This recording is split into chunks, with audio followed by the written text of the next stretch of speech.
I'm Thomas Chemmanura. I'm a professor of finance and Hillenbrand Distinguished Fellow at the Carroll School of Management at Boston College. And I do a lot of work in corporate finance, initial public offering, and also in entrepreneurial finance, which is really the finance of entrepreneurship. So the last 5 to 10 years, I've been working in venture capital, how the companies finance themselves in various ways, angel financing, and so on.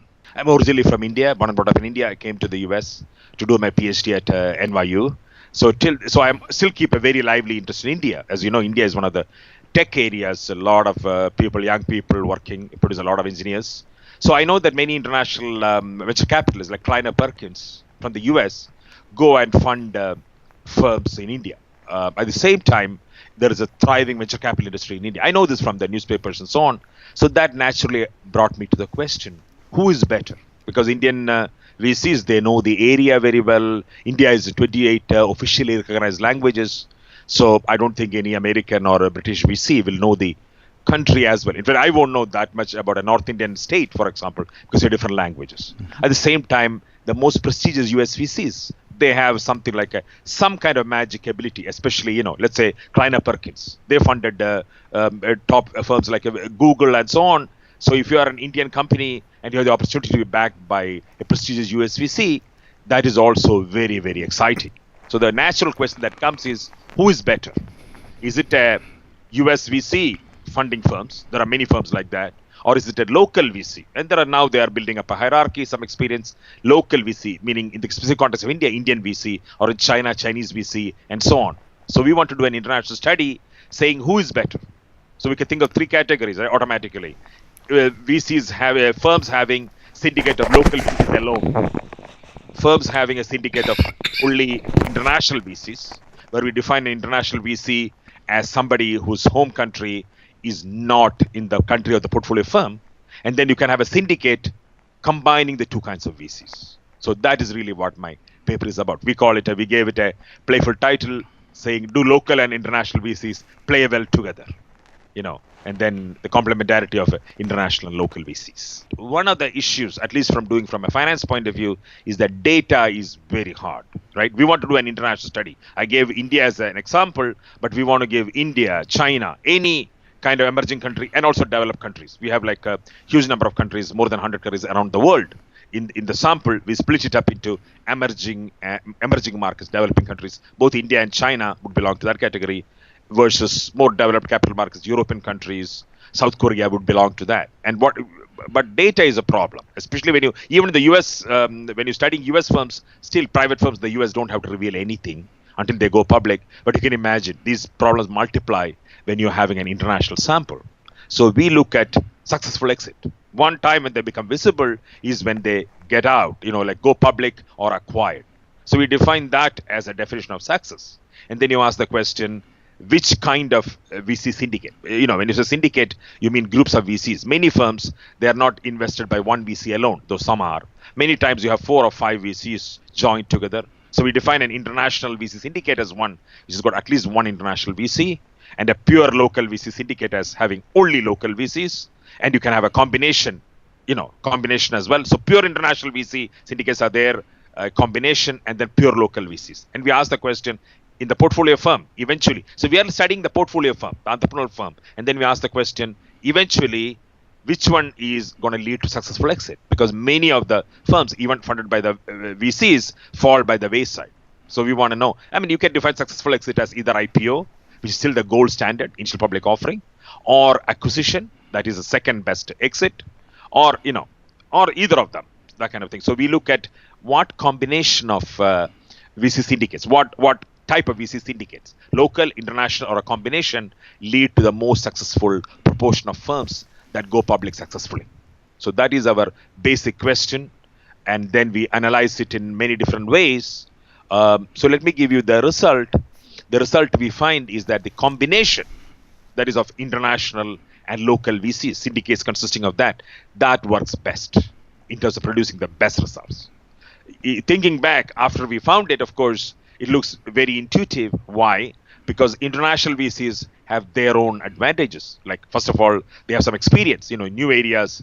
For example, somebody who funded Amazon would obviously be very good. They have a lot of insight into funding of firms like that, building up huge firms like that in India, for example, Indian version of Amazon.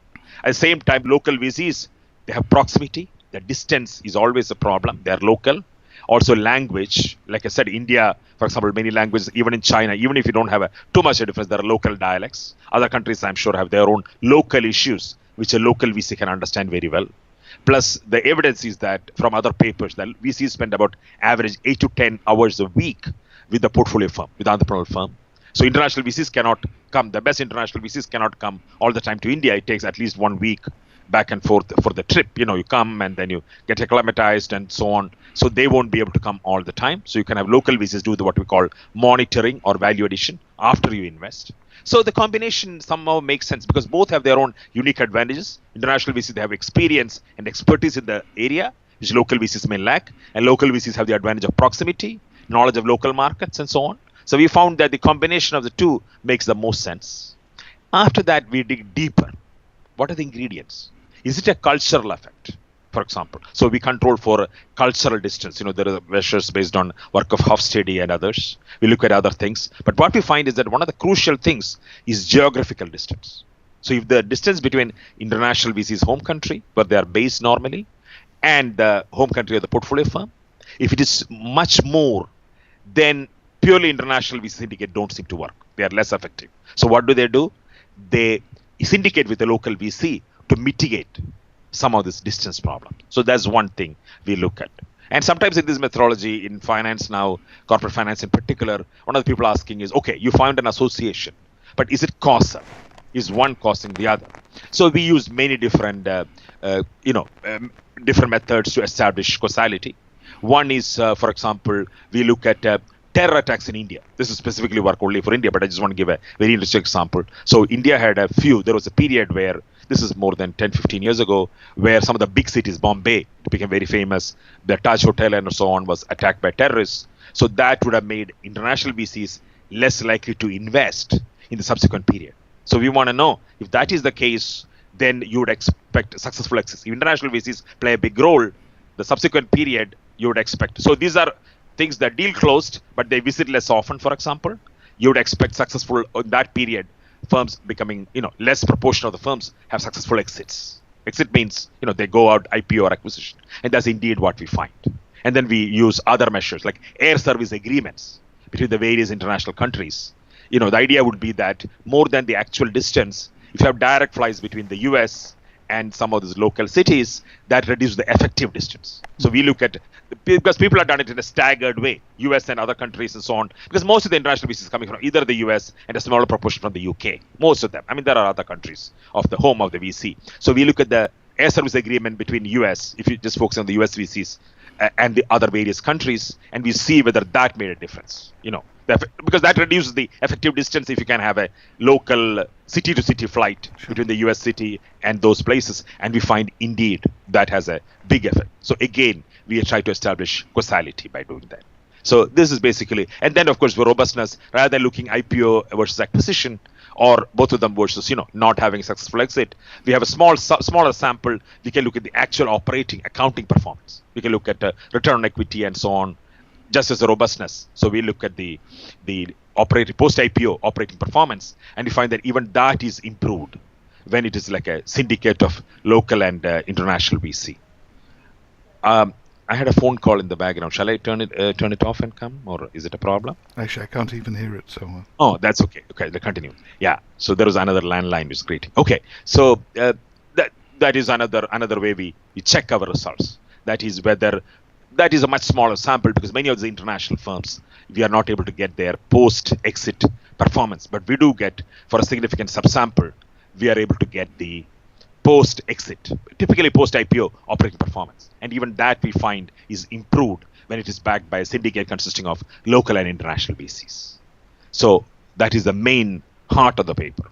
Again, we do a variety of robustness tests in other ways, controlling for things. For example, we look at the propensity to syndicate. What we find is what kind of VCs syndicate more, local VCs syndicate more, and we find that the most youngest VCs, people who have the least experience, are the ones who are likely to syndicate more with international venture capitalists. So that seems to indicate some learning.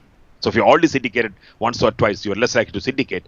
So the initial stages of working together with an international VC, the local VCs seem to learn a lot about venture capital investing. So again, this consistent with the idea that international VCs have some expertise in backing firms, which you're transferring also in the process of working with them to the local VCs.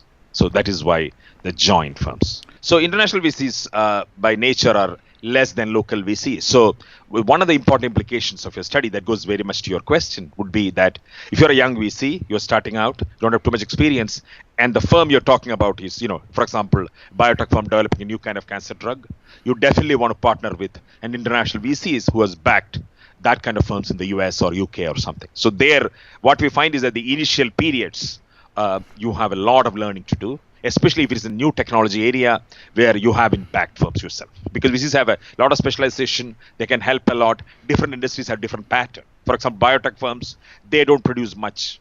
However well they are done, they don't produce that much profits until way after the IPO, for example.